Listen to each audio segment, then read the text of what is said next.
Halo teman-teman, ketemu lagi kita di Next Project bersama saya Hari Santoso. Saya adalah seorang engineer di bidang hardware dan software. Untuk video kali ini kita akan membahas tentang TradingView, yaitu bahasan tentang bagaimana cara membuat indikator yang bisa mendeteksi adanya pivot, atau dalam bahasa lain adalah reversal ya. Baik itu reversal dari up ke down atau dari down ke up. Maksudnya dari uptrend ke downtrend atau dari downtrend ke uptrend. Istilah pivot langsung saya ambil dari fungsi yang disediakan oleh TradingView, yaitu pada pemrograman PineScript. Tanpa berlama-lama lagi, kita langsung ke TradingView.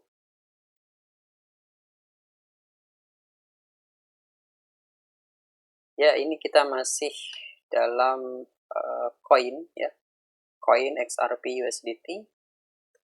Untuk saat ini saya masih menggunakan time frame 1 menit. Saya coba ubah jadi ke 5 menit.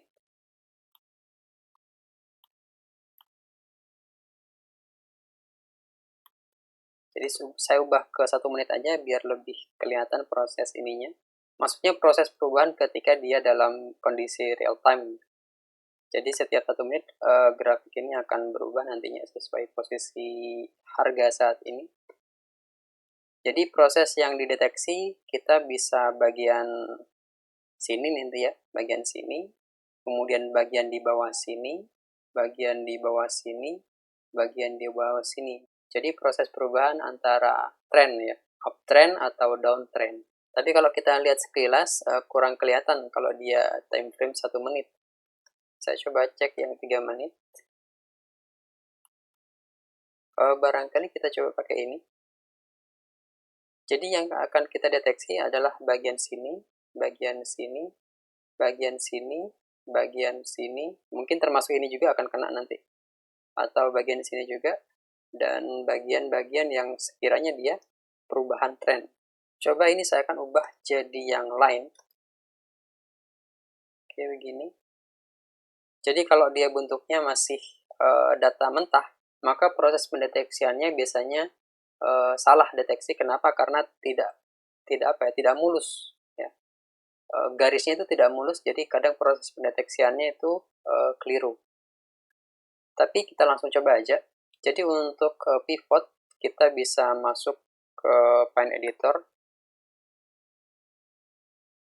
Saya langsung akan ke reference, PineScript reference. Kemudian saya langsung ketikkan pivot. Jadi ada dua hal, yaitu pivot high sama pivot low. Pivot high itu mendeteksi perubahan dari uptrend ke downtrend, sedangkan untuk pivot low itu adalah perubahan dari downtrend ke uptrend. Contohnya, untuk mendeteksi bagian sini, maka kita akan menggunakan pivot high. Jadi ke atas, up dulu, kemudian ada pivot, maka dia akan down ke bawah. Kemudian bagian sini, yang di sini, dia ke bawah, kemudian ke atas itu pivot istilahnya. Kita menggunakan pivot low. Kita akan langsung bikin programnya. Saya coba bikin belajar pivot. Saya simpan dulu ya.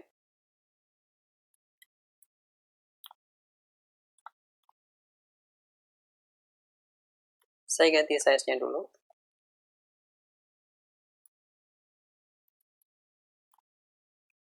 Jadi garis ini adalah garis close ya, sesuai dengan ini plot kita.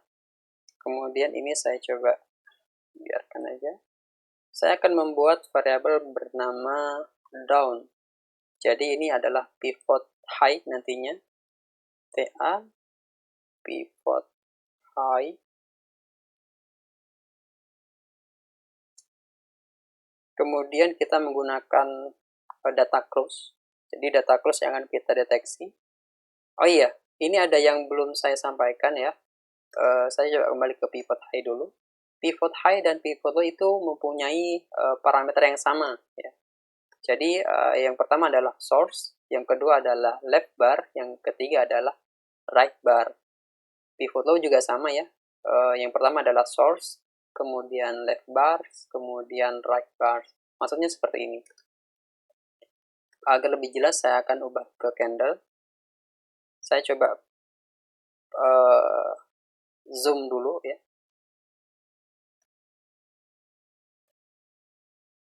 Oke. Contohnya ini. Di sini adalah pivot high ya, pivot high. Kemudian left bar itu adalah bar sebelah kiri. Contoh, ketika dia posisi di sini, berarti left barnya adalah gini. 1, 2, 3, 4, 5, dan seterusnya. Kemudian sedangkan right bar adalah bagian sini. 1, 2, 3, 4, 5. Begitu. Jadi untuk mendeteksi ini, yang kita gunakan datanya ada 3 ya. Yang pertama adalah data titik tengah sini. Yang kedua adalah data bagian sini sebelah kiri, bar sebelah kiri. Kemudian yang ketiga adalah bar sebelah kanan. Kita coba masukkan di sini lebarnya saya mau berapa. Contoh saya di sini saya pasang 7 aja. 7 bar sebelah kiri, kemudian 3 bar sebelah kanan. 7 bar sebelah kiri berarti dari posisi ini terus banyak 7. 1, 2, 3, 4, 5, 6, 7 dari sini titiknya nanti gitu. Kemudian 3 berarti itu di sini. 1, 2, 3 berarti di sini. Jadi ketika posisi candle terakhir itu di sini, maka dia akan menghitung 3 ke titik tengah sini, kemudian 7 ke titik belakang sini.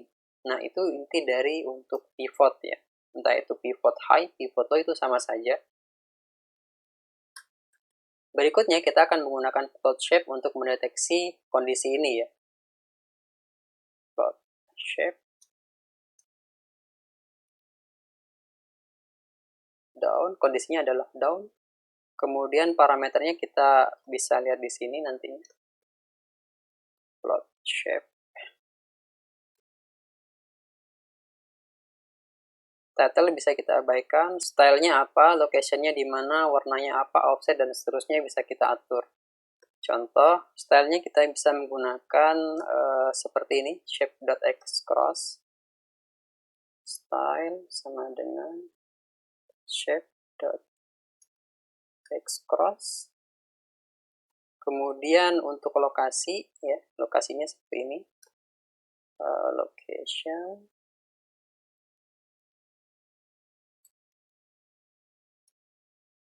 Kita masukkan di below bar saja. Kemudian kita simpan. Setelah kita simpan, indikator ini kita masukkan ke chart ya, dengan cara kita masukkan di sini ya. Overlay sama dengan true. Saya simpan lagi, kemudian tambah ke chart. Perhatikan ya, di sini sudah muncul pivot high-nya di sini. Teman-teman bisa perhatikan pivotnya itu di sini, tapi dia 3 bar di sebelah kanan ya, baru deteksi di sini. Pivotnya di sini, perubahannya ya, kemudian 3 bar setelahnya baru deteksi.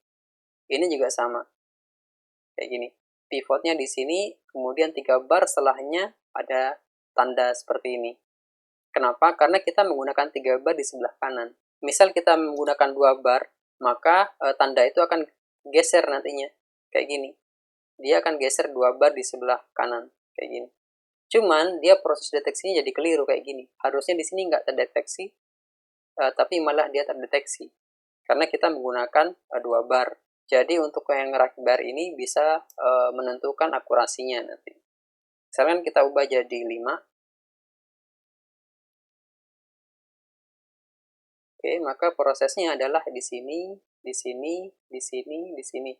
Nah, agar ini bisa kita geser ke sini, ke sebelah kiri, kita bisa menggunakan ini tadi, offset. Saya coba ini balikin ke 3, ya. Saya balikin ke 3. Kemudian kita menggunakan offset. Sama dengan 1, saya coba 1. Di sini kan 3, maka kita bisa menggunakan min 3. Saya simpan. Maka dia akan kembali ke titik semula nih. Posisi di mana pivot itu terjadi, kayak gini. Saya coba besarkan ya. Saya coba besarkan dengan cara menggunakan size ini. Yang size ini ya. Size sama dengan size small. Oke, kayak gini. Gak kelihatan malah ya. Ini aja. Kayak gini. Ya. Ini adalah cara mendeteksi pivot high ya. Atau lebih mudah kalau misalnya kita pindah ke atas saja. Kita ubah ke above bar. Ya. Kemudian saya simpan. Oke. Nah, titik-titik ini adalah pivot nantinya. Ya, perhatikan ya. Ini pivotnya, ini pivot, ini pivot, ini pivot. Kemudian untuk deteksi pivot yang bawah, kita bisa menggunakan pivot low. Logikanya sama persis ya. Ini saya duplikat ya. Saya duplikat, misalkan up. Kemudian saya ganti pivot low. Ini saya ganti up. Oh, yang atas ini saya ubah warnanya. Color red. Kemudian yang di sini color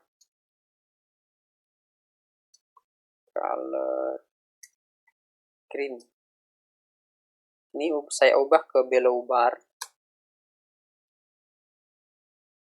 Kemudian ininya saya ubah jadi circle. Oke, saya ubah jadi circle, warnanya hijau, kemudian posisinya di bawah bar. Offsetnya tetap min 3, size-nya tetap ini. Saya simpan. Perhatikan ya. Jadi setiap perubahan arah dari atas ke bawah, kemudian ke atas, dia akan dideteksi menggunakan ini hijau nih. Ini pivotnya di bawah, ini di bawah, ini di bawah. Jadi ini pivot high, pivot low, pivot low, pivot high. Ini tidak terdeteksi karena sebelah kirinya itu lebih kecil dari 7. Kalau misalkan saya ubah ini kan tidak terdeteksi nih bagian sini. Kenapa? Karena dia 1, 2, 3, 4, 5, 6, 7. 7 itu masih di atasnya. Nah, agar ini bisa terdeteksi, ini bisa kita ubah. Misalkan jadi 5. Saya simpan. Nah, ini sudah terdeteksi bagian sini.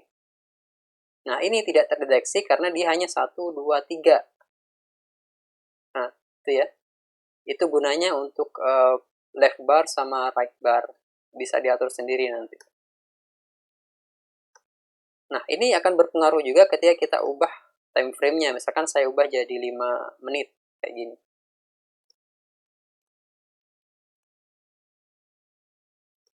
Gini ya.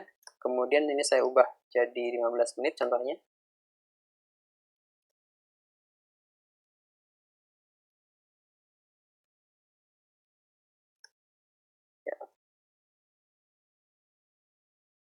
Ya, kurang lebih seperti itu tentang pivot ya. Entah itu pivot low atau pivot high. Yang keduanya itu bisa kita gunakan untuk mendeteksi reversal dari uptrend ke downtrend atau sebaliknya. Cukup sekian untuk video kali ini. Semoga bermanfaat. Sampai ketemu di video next project berikutnya. Terima kasih telah menonton sampai akhir. Jangan lupa subscribe.